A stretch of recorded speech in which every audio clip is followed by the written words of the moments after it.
साल 1947 हवाई अमेरिका का एक छोटा सा आइलैंड स्टेट। ये उस टाइम की बात है जब हवाई उतना डेवलप नहीं हुआ था। एक बहुत ही सिंपल सी जगह थी वो, जहाँ लोग भी एकदम आम जिंदगी जीते थे। और इसी जगह पे एक मिडिल क्लास घर में एक बच्चा पैदा होता है जिसका नाम था रॉबर्ट टोरू कियोसाकी।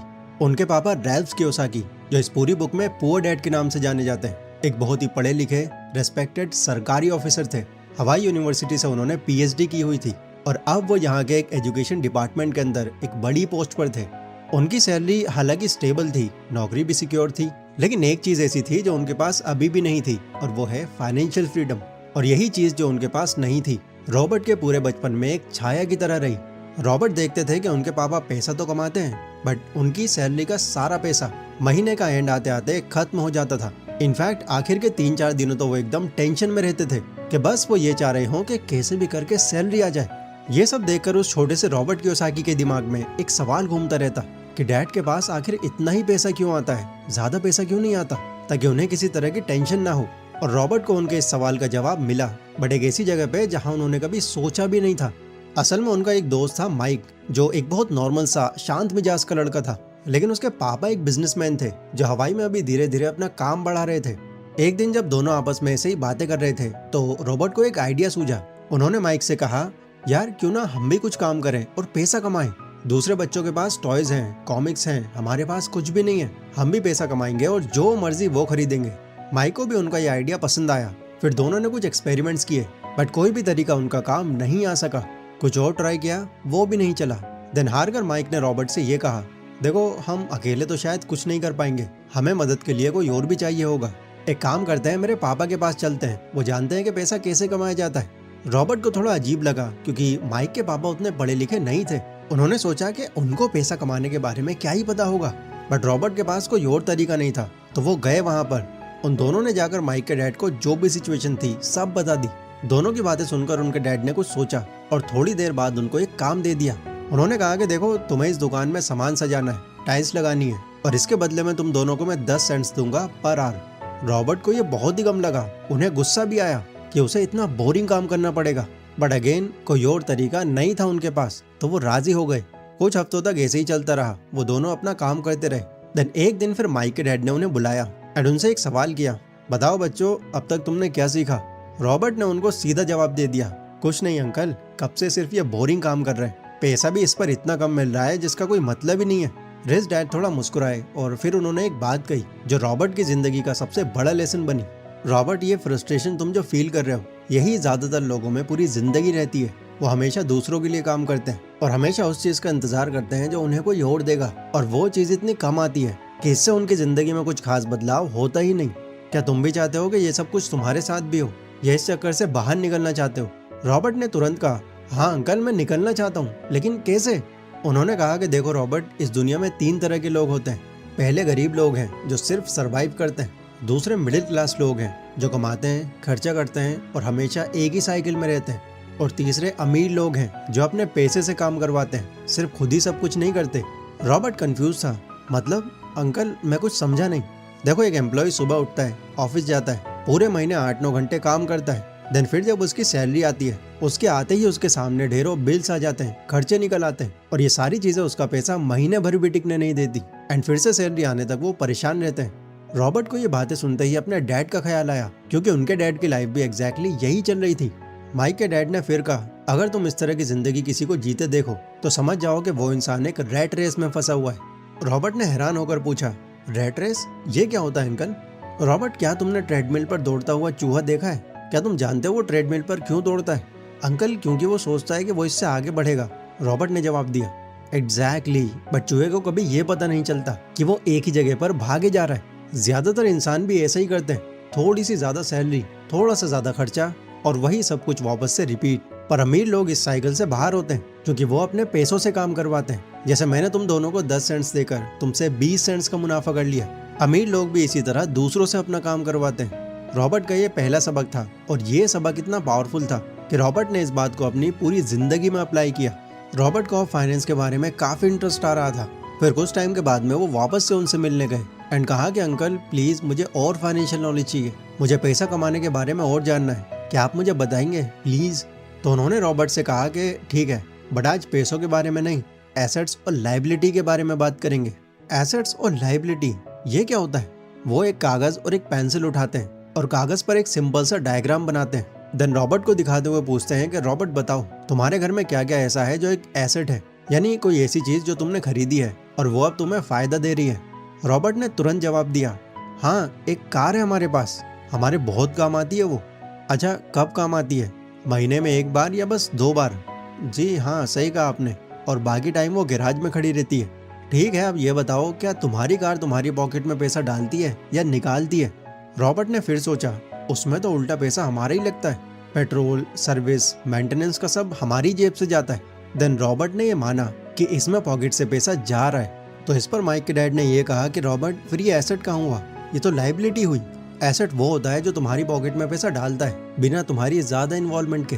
कार अगर खरीद कर तुमने ऐसे ही खड़ी की हुई है, ज्यादा उसे काम में तुम नहीं ला पा रहे, उल्टा मेंटेन करने में अपना खुद का खर्च उठा रहे हो, तो उसको एक एसेट मत समझो। एसेट वो तब होती है जब उस कार को खरीद कर वो जब तक भी खड़ी रहती है उस टाइम तक तुम उसे किसी को रेंट पर दे देते, क्योंकि फिर तुम्हें उस कार की तरफ से रेगुलर पैसा आ रहा होता, वो भी बिना तुम्हारी किसी मेहनत के। और फिर उन्होंने वो लाइन कही जो इस पूरी बुक की सबसे फेमस लाइन है, अमीर लोग एसेट्स खरीदते हैं, गरीब लोग कुछ नहीं खरीद पाते, और मिडिल क्लास लाइबिलिटी खरीदते हैं और उन्हें एसेट समझते हैं। रॉबर्ट को ऐसा लग रहा था जैसे मानो वो किसी डिल्यूजन से बाहर आए हों, क्योंकि अब तक तो उनको खरीदी हुई हर एक चीज सिर्फ एसेट ही लगती थी। बट आज जाकर उन्हें इस बात पर क्लैरिटी मिली। अब कुछ सालों बाद जब रॉबर्ट बड़े हो गए और उनकी कॉलेज की पढ़ाई लगभग खत्म हो गई, तो अब उन्होंने यूएस मरीन कॉर्प्स ज्वाइन कर लिया। इसी दौरान वो वियतनाम वॉर में भी गए एक पायलट के रूप में। बट फिर आता है 1973, जब रॉबर्ट के सामने एक नई समस्या आ गई। उनके डैड उनको फोर्स करने लगे कि वो अपनी पढ़ाई आगे बढ़ाएं और एटलीस्ट पीएचडी की डिग्री हासिल करें, ताकि उन्हें कोई अच्छी सी गवर्नमेंट जॉब मिल जाए और वो स्टेबल लाइफ जी सकें। बट रॉबर्ट उनकी बात से सहमत नहीं हुए, क्योंकि उनको अपने रिच डैड के बताए रास्ते पर चलना था। तो उन्होंने उनके डैड से सीधा कह दिया, मैं सिर्फ बिजनेस करूंगा। और इसी सोच के साथ वो घर से निकल पड़े। बट उन्हें क्या पता था कि अब आगे वो कितने सारे स्ट्रगल्स झेलने वाले। उन्होंने अपने पहले बिजनेस के तौर पर एक छोटी सी कंपनी खोली जो नायलॉन से वॉलेट्स बनाती थी। उन्हें लगा कि ये बिजनेस चलेगा, बट ये बिजनेस नहीं चला एंड उनका लगाया काफी पैसा ऐसे ही डूब गया। इससे उन्हें कुछ ऐसा सदमा लगा कि वो डिप्रेशन तक में आ गए। टाइम से खाना पीना छोड़ दिया उन्होंने। एंड जब उनको अपनी ये सिचुएशन बर्दाश्त नहीं हुई, तो फाइनली उन्होंने डिसाइड किया कि वो रिच डैड को ये सब बताएंगे। वो रिच डैड के पास गए जो अब तक एक बहुत बड़े बिजनेसमैन बन चुके थे, एंड उन्होंने उनको अपने बिजनेस के बारे में एक एक बात बता दी। रिच डैड ने सब सुनने के बाद उनसे सिर्फ एक सवाल किया, रॉबर्ट तुमने सबसे क्या सीखा? रॉबर्ट ने थोड़ा सोचा, फिर बताया, हाँ इससे एक्चुअल में मैंने बहुत कुछ सीखा। मैंने सीखा कि मार्केट कैसे काम करती है, कस्टमर की जरूरत समझना कितना जरूरी है, और हर दिन अपने कैश फ्लो का कैसे हिसाब लगाया जाए। ये सब मैं अब समझ चुका हूँ। रिच डैड ने सलाह दी कि अब कुछ और फिर से ट्राई करो, और ये सब जो तुमने सीखा है उसे वहाँ अप्लाई करो।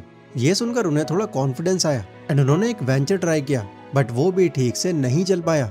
फिर कुछ और ट्राई किया, वो भी नहीं चला। देन परेशान होकर वो फिर से अपने रिच डैड के पास गए।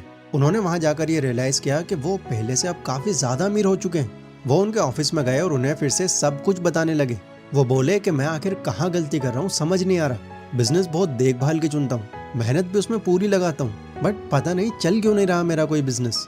ये सब सुनकर उनके रिच डैड ने उनसे सवाल किया, अच्छा मुझे एक बात बताओ, जब तुम स्कूल में थे तुम्हारे 7 अलग अलग सब्जेक्ट्स थे एंड तुम्हें उन सब में टॉप करना था, पर क्या तुम हर एक सब्जेक्ट में टॉप करते थे? रॉबर्ट ने कहा कि अंकल हर सब्जेक्ट में तो नहीं, बट मैथ और साइंस में मैं काफी अच्छे नंबर लाता था। कैसे लाते थे उसमें अच्छे नंबर? वजह क्या थी उसकी? क्योंकि वो सब्जेक्ट्स मेरे फेवरेट थे, उन्हें सीखने में मैं ज्यादा टाइम देता था। एग्जैक्टली, यही तुम्हारा जवाब है। तुम अभी तक किसी बिजनेस में कामयाब इसलिए नहीं हुए क्योंकि तुम अभी तक ऐसे बिजनेस चुनते आ रहे हो जिनमें जरा भी एक्सपर्टीज नहीं है तुम्हारी। बस दूसरों को देखते हो कि अगर उसका अच्छा चल रहा है तो मेरा भी अच्छा ही चलेगा। लेकिन ऐसा नहीं होता रॉबर्ट, हर कोई हर एक चीज में अच्छा नहीं होता। एंड अगर कोई किसी चीज में अच्छा होता है तो पहले वो उसमें काफी टाइम लगाता है, उसे सीखता है, तब कहीं जाकर वो चीज समझ पड़ती है उसे। तो कुछ भी करने से पहले अच्छी तरह से पहले उसकी जानकारी ले लो, उसकी हर एक अच्छी बुरी चीज को समझो, उसके बारे में बुक्स पढ़ो, उसमें एक्सपीरियंस रखने वाले लोगों से सजेशंस लो, उससे जुड़े सेमिनार्स अटेंड करो। और जब तुम्हारे पास उससे जुड़ी काफी जानकारी हो चुकी होगी तो फिर इसके बाद ये सवाल ही पैदा नहीं होता कि तुम उसमें फेल हो जाओ। रॉबर्ट ने फिर जैसा उन्होंने बताया वैसा ही किया। इस बार उन्होंने रियल एस्टेट बिजनेस में हाथ आजमाया क्योंकि इसकी उन्हें बाकी बिजनेस के मुकाबले ज्यादा जानकारी थी, बट फिर भी उन्होंने इसे और सीखा। रियल एस्टेट पर बुक्स पढ़ी, कुछ एक्सपर्ट लोगों से कंसल्ट किया और इस सब के बाद शुरुआत एक छोटी सी प्रॉपर्टी लेकर करी जिसे उन्होंने कुछ ही दिनों के अंदर लगभग 40% के प्रॉफिट से बेचा। ऐसे ही उन्होंने फिर धीरे धीरे ये बिजनेस स्टैब्लिश किया एंड इसे ग्रो करते गए। अब रॉबर्ट की फाइनेंशियल कंडीशन काफी अच्छी हो चुकी थी बिकॉज कुछ प्रॉपर्टीज उन्होंने रेंट पर दी हुई थी जो उन्हें पैसिव इनकम बनाकर दे रही थी। बट अभी भी उनकी सारी प्रॉब्लम खत्म नहीं हुई थी क्योंकि वो इस बिजनेस के अंदर पैसा तो अच्छा कमा रहे थे बट अपनी कमाई का एक बड़ा हिस्सा उन्हें टैक्स के फॉर्म में गवर्नमेंट को देना पड़ रहा था। तो काफी टाइम तक ये सबसे स्ट्रगल करने के बाद उन्हें फिर से अपने रिच डैड के पास जाना पड़ा। रिच डैड अब हवाई के सबसे अमीर लोगों में से एक बन गए थे। रिच डैड ने उनको ये सलाह दी कि देखो गवर्नमेंट ने टैक्सेस तो बना दिए बट पब्लिकली कभी ये नहीं समझाया कि इनको कम कैसे किया जाए और ये गवर्नमेंट तुम्हें बताएगी भी नहीं, ये तुम्हें खुद से सीखना पड़ेगा। जब एक एम्प्लॉयड इंसान की सैलरी आती है तो पहले गवर्नमेंट उसमें से अपना टैक्स काटती है, फिर इसके बाद जो बचता है वो उन्हें मिलता है। बट जब एक असली बिजनेसमैन का पैसा आता है तो उससे वो पहले अपने बिजनेस के खर्चे करता है, देन उसके बाद जो उसके पास बचता है वो उस पर टैक्स भरता है और फिर अपने पर्सनल खर्चे भी करता है। दोनों में देखो सिर्फ सीक्वेंस अलग है, पहले टैक्स फिर खर्चा या पहले खर्चा फिर टैक्स, लेकिन इस सीक्वेंस का इम्पैक्ट सालों में करोड़ों का होता है। रॉबर्ट तुम कोई नौकरी नहीं कर रहे, तुम एक बिजनेस कर रहे हो और एक बिजनेस करने वाला इंसान लीगल तरीके से काफी चीजें बिजनेस एक्सपेंस में दिखाकर अपना काफी टैक्स बचा सकता है। पर अंकल ये तो गवर्नमेंट के साथ चीटिंग हुई ना। इसे चीटिंग मत समझो रॉबर्ट, ये फाइनेंशियल लिटरेसी है। ये सब तरीके सिर्फ अमीर लोगों को पता होते हैं, तभी तो अमीर और मिडिल क्लास में इतना ज्यादा फर्क होता है।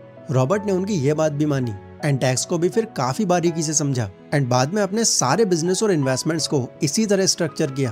फिर टाइम बदला और रॉबर्ट की लाइफ एक अलग ही मोड़ पर आ गई और 1994 में जब वो 47 साल के हो गए उन्होंने अपनी लाइफ का इस टाइम एक बहुत बड़ा फैसला लिया और वो था रिटायर होना। ये बहुत रेयर था क्योंकि उस टाइम लोगों के रिटायर होने की एज एटलीस्ट 60 से 70 के बीच में होती थी। बट उन्होंने ये फैसला उनकी वाइफ किम के साथ लिया।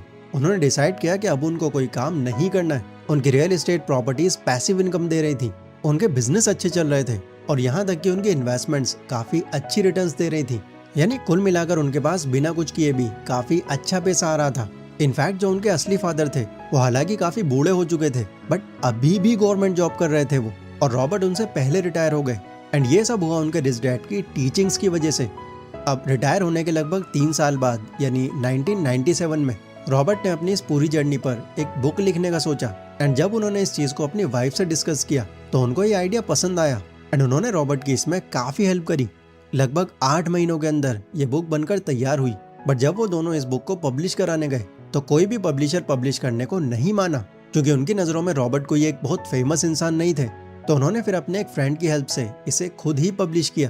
देन धीरे धीरे उनकी ये बुक इतनी पॉपुलर हो गई कि अगर आज तक भी देखा जाए तो अब तक लगभग 32 मिलियन से ज्यादा कॉपीज वो बेच चुके हैं एंड ये बुक ऑलमोस्ट 40 से ज्यादा लैंग्वेजेस में ट्रांसलेट हो चुकी है। मतलब सोचकर देखो अगर उन्हें इस बुक पर सिर्फ $3 की भी रॉयल्टी मिली होगी तो 32 मिलियन कॉपीज पर उन्होंने लगभग 96 मिलियन यानी इंडियन रुपीज में लगभग 810 करोड़ रुपए कमा लिए होंगे। हालांकि उन्होंने इसके बाद कई और बुक भी पब्लिश करी बट वो एक लौती बुक जिसकी वजह से उन्हें द गॉडफादर ऑफ फाइनेंस का टाइटल मिला वो यही बुक थी। सो आई होप आपने इस पूरी वीडियो को एंजॉय किया होगा। वेल अगर आपने ये पूरी बुक ऑलरेडी पढ़ी हुई है तो कमेंट सेक्शन में जरूर बताना कि इस बुक की कौन सी लर्निंग ऐसी थी जिससे आप अपनी लाइफ में कुछ बदलाव ला पाए। वीडियो देखने के लिए बहुत बहुत शुक्रिया। अगर इस तरह की वीडियो आप भी बनाना सीखना चाहते हो तो डिस्क्रिप्शन में मैंने इसके कंप्लीट कोर्स का लिंक दिया हुआ है सिर्फ $399 के बहुत रीजनेबल प्राइस पर। इसमें आप भी एक्सपर्ट बन सकते हो। जय हिंद।